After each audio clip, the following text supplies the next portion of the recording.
My name is Andreas Russo, and in this video we're going to talk about high-value men versus hypergamy.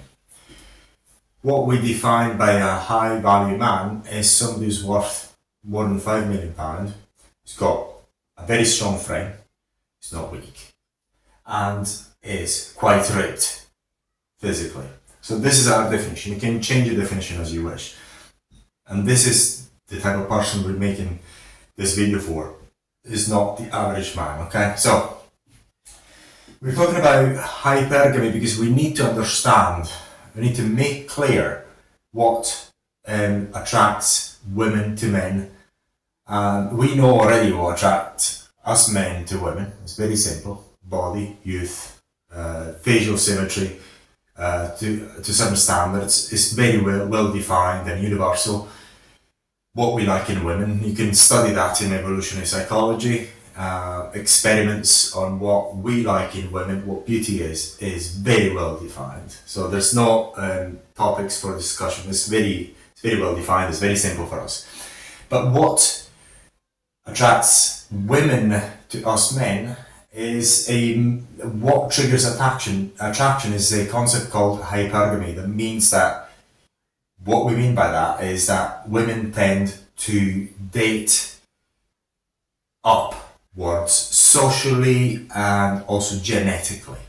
So from a genetic point of view, what we're talking about, women look at youth not as much, but it doesn't matter whether the man is old or not, as long as he's super ripped, he's actually doing the job. As a subconscious level, what they're looking at is shoulder to waist ratio, how strong and fit the guy is. It's not whether it's a bodybuilder or not. They don't particularly like bodybuilders in general, but it needs to be extremely fit, ideally naturally, but extremely fit. This is quite important that we do realize, do understand what attracts women to men, because if we understand it really clearly, then we can target those areas of our lives so that we can optimize them, we can optimize those traits, and we can have more and more women attracted to us, and we can retain women with us as well. We want to have both, ideally. Now, what we can, we're going to define hypergamy in a number of ways here. We're going to split the fact, it's a very simple fact that somebody is ripped, so it's only one part of the equation, and there's many other parts of hypergamy. One of the most important is social status or wealth and fame. These are the two most important parts. Fame, wealth, and also, if I can find it, pre-selection. So wealth, status, social status, fame, and pre-selection are the parts of hypergamy that will attract women to you. Then there's the frame part that keeps them attracted and attracts them as well. But the most important ones again is pre-selection, women like you, they see you around women who comply with you, fame, and social status or wealth. These are the three most important ones. The rest are very important because it's part of the frame. Usually you want the other parts as part of the frame so that you've got a good retention rate of the woman that you have attracted. It is important to understand that it doesn't matter how good of a hypergamous option you have for the woman. Sometimes it's simply not her type. There's nothing, you will be able to do it, you're just not her type of thing. So you can try whatever you want, but you cannot attract and retain everyone. Some women really don't like it. There's nothing you can do about it. They just find disgust about you. They're not attracted to you. There's nothing you can do. But what you'll find is, if you have pre-selection, fame, and wealth and status, then you find a strong attraction from a vast variety of women, from young to old. It's pretty much universal. So, and then let's talk about one of each trait. So we already talked about wealth, about fame, and talk about pre-selection. The most important one you need to have to have already is wealth, because wealth takes the longest, is the hardest. If you've got wealth, then fame is easy because then you can invest in having a brand online the way you want it. So that is relatively easy. You can get it done in a year. And then pre-selection, you just get some women that are friends to you, and you've got your pre-selection fixed. So the most important one you have to have figured out is wealth, and have that if you're old, like myself, a middle-aged man. You need to have wealth already. Takes time. It's the most difficult. Fame and pre-selection are extremely easy once you've got wealth, very very easily. So everything spans from that. And then if you're a bit fat and flabby, getting ripped is very very easy as well. But you need to actually do it yourself. And there's no amount of money you can pay anyone to get you ripped sustainably. Anyway, this is the part of frame of hypergamy. So which is upward mobility. It doesn't matter whether you're already very rich or not. If you're not moving upward, if you're not growing your business, you're actually going to fail the frame test. You always need to be working on growing your business. What happens is, there's the classic example of Robert Kiyosaki. He got divorced by his wife. His wife said a classical thing, well, we grew apart. The truth is that he got fat.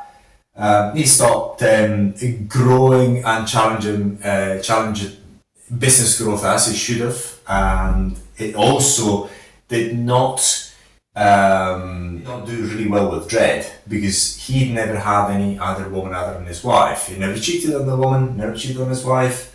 Dread was never there. So Dread was gone. He got fat, and then he didn't actually go. So wife got when he was 70.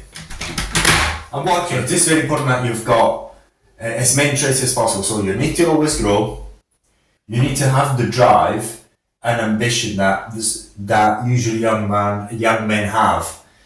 You're already wealthy, but she will constantly look at how driven, how ambitious you are anyway, even if you have achieved some wealth already.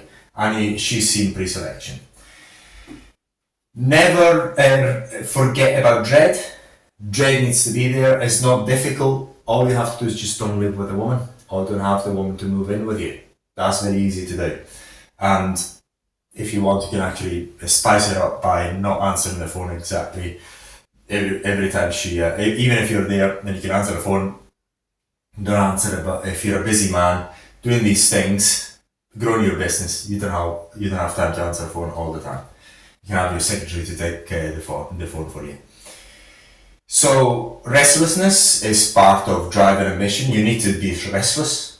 You have to show and demonstrate you're ready to walk any freaking time. So you never chase, and the door for her to walk out is always open. And if she walks out, you can actually assess the situation and see whether she's going to be allowed back in or not. But it's got to be clear to the woman that you do not compromise. You've got certain standards. She doesn't meet them. The door is available there. You don't have for her to walk out in a nice manner. There's got to be no doubt about that. This has got to be shown and demonstrated. You may say it once, but then you have to enforce. If she doesn't believe it, the door needs to be used. It needs to be used by her to get out. So she needs to use that door. So you are not as interested in her as she is interested in you. So whatever level of interest she shows in yourself, your interest is lower. Always calibrate. Whatever type of investments you've got to invest less. That's very important. If she, for example, if she hugs you, you can hug, but then you have to release faster than she does. This sort of subtle things. You may do them, you may not. But then you could find that you'll pay the price if you show a lot of emotional investment in the woman more than her investment into you. That's very important. Unfortunately, it does happen, especially in fruitcakes. Fruitcakes have this problem. So they actually pretty much they test for all these hypergamous traits at all times. We'll talk about it in a second. You enforce. You never get upset. You never. You don't even need to have any conversation, communication whatsoever with a woman. All you do is enforcement, boundary enforcement. The door is out. She walks out, or you walk out, and once you walk out, she walks out. You never contact her back. If she contacts you back, then you decide what the best choice, what the best option for you is. Because depending on the type of disrespect she's shown for you, what she'd done or she hadn't done, you may decide to give her another chance if she acknowledges her mistake, her mistakes or mistake. You don't always need to point out what went wrong. It's completely up to you how you do it.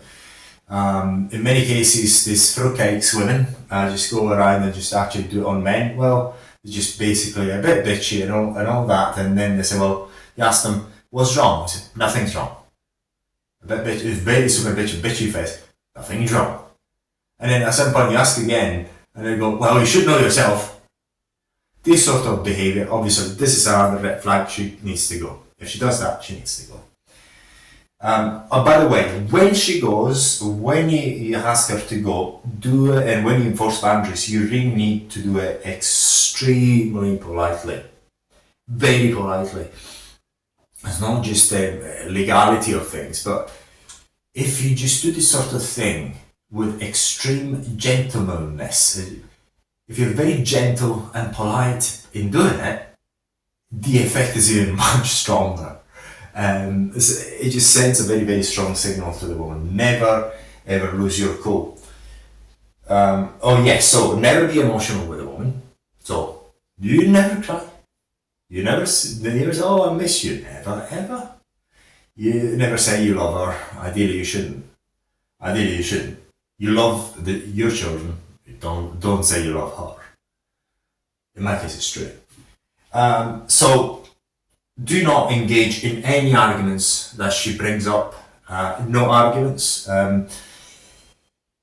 This is part of the communication, part of the of hypergamy.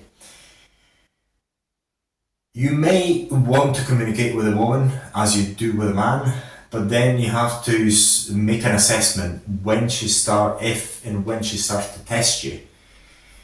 At that point, this situation dictates that you do not communicate, you enforce. So, pretty much with almost all women, the best strategy, if you're unsure, don't communicate, just enforce. Don't say why, don't say what, just ask the door, please make your way out. Now, for example, say 9 in the evening, say, look, tomorrow you just go, and that's pretty much it.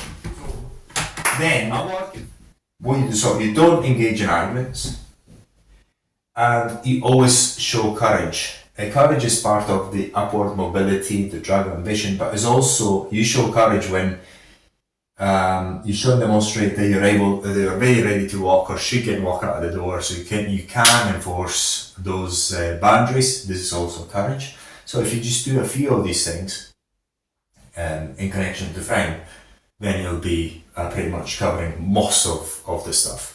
Now, going back about the test of hypergamy, you've got, basically, we can make it simple for ourselves at this point. You've got secure women and insecure women. It's very secure women, they've been raised by very strong father figures, and they're raised by very strong families with very good boundaries, very healthily. They may not even test out your frame and hypergamous status, but they will watch. All women always want to have an idea where you're at with that, because your hypergamy status can actually change at all times. It's not the same, it fluctuates. So she's always watching. Don't think that even if she's secure, she's not watching. She is watching, but she's not testing overtly. She can do it covertly, but not overtly. When we're talking about fruitcakes, meaning very insecure women, you can find those women that didn't have a strong father figure, that wasn't a father in the home, in the family, or the mother had a very bad relationship with the father and mocked the father, disrespected the father. She's seen that sort of thing going on.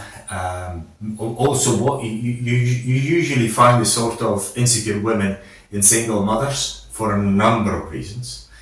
Not all single mothers are the same. They're not all made equal.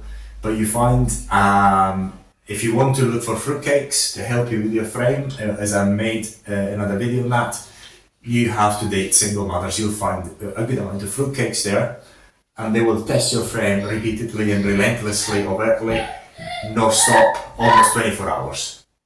So as they test your frame, you're going to build your frame and you'll see exactly what a test of your hypergamous status is like. Why do they do it? Especially they do it when they're insecure, because since they're insecure, they need to make damn sure that man is rock solid. So this is why insecure women tend to be the best at building your frame and making sure you've got everything set up in your frame in hypergamous status, so that you're always at the top and you don't slip off your place in the hypergamous hierarchy, so to speak. So this is it, but what hypergamy is not, you don't confuse wealth with paying for shopping, buy them Gucci bags, pay for the rent, pay for a new car or rental a car, or paying for lawyers if she gets into trouble, get her out of jail, buying her a ring, buy them flowers. None of it. You can do some of these things, maybe even all, if she provides you with children. At that point, you do provide with what a man should provide. But unless there's not an investment from her part, which is quite substantial, which is children, then you don't do that.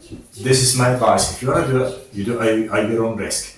What happens is, say the same fruitcakes that treat their man and test the hypergamy status of their man constantly, is given shit tests all the time to assess all these things, whether you're walking out, you're ready to walk out, you're ready to enforce boundaries, whether she can upset you or not, whether she can control you or not. She will test many things. But if you're the sugar daddy, if you're actually if you're the sugar daddy, the one who actually does all these things, meaning paying for shopping, paying for a Gucci bag, paying for a new car or a second-hand car, lawyers and etc., without her having done her part, meaning having given you children, then you're a sugar daddy, you're the douche, and she will never test you.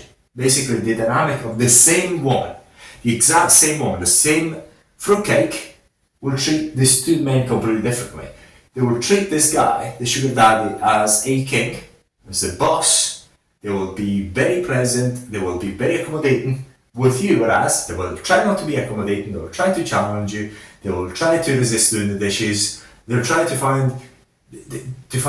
sometimes make your life difficult on purpose, and then you kick him out or you walk out. So the tests are reserved, if you're doing a good job, reserved for you, and you should actually get him and welcome those tests from the fruitcakes and keep the fruitcakes for as long as you require in order to build a very strong frame, because that strong frame is going to be useful when you get some secure woman, so you know what you need to do with a secure woman, because she will not be testing you, she will just watch you, because she's secure, she's been brought up well, she's not going to cause any drama, she's not going to test you, but she will still watch. So if you slip off, what you have is the same situation as Robert Kiyosaki and his wife, very good woman, very secure, probably shouldn't even test the man.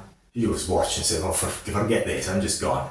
You know, you don't see it happening, you don't see it coming with the women who are secure. They just walk at a certain point, they had enough, they've seen enough, you see you're not really the real deal, and they just walk and there's nothing you can do anymore.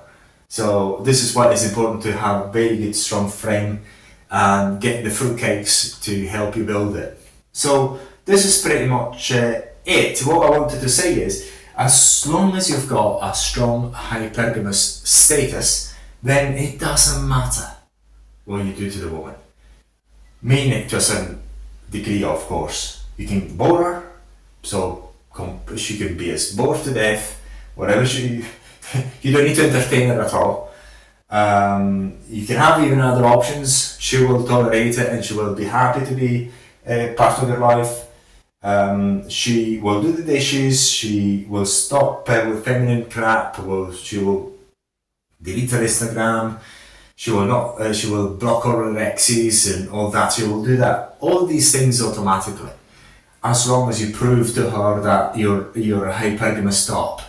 And the fruitcakes, even the fruitcakes may not do all of it on purpose, just to test your frame or for other reasons. But remember, have the strongest frame you can actually have. This is very important. It is, again, very important to understand as well that no matter how good you are, how high you are in the hypergamous status, whether you're extremely ripped, which is very easy, and you've got extreme wealth, you're very famous and whatnot, some women are just fruitcakes or some women just don't like you. That's it. So there's nothing you can do. But what you'll find is that the better you are at all these things, the more boxes you tick, and you tick them well, the more women you'll have attracted, and the more you can retain over the long period. And then you can even retain some of them over a lifetime without even marriage. So this is it about this video. So you do hopefully realize what hypergamy is, what triggers attraction and retention of your woman, so you can actually work on those traits, reinforce them, and tweak them as you require. Okay, thank you for watching.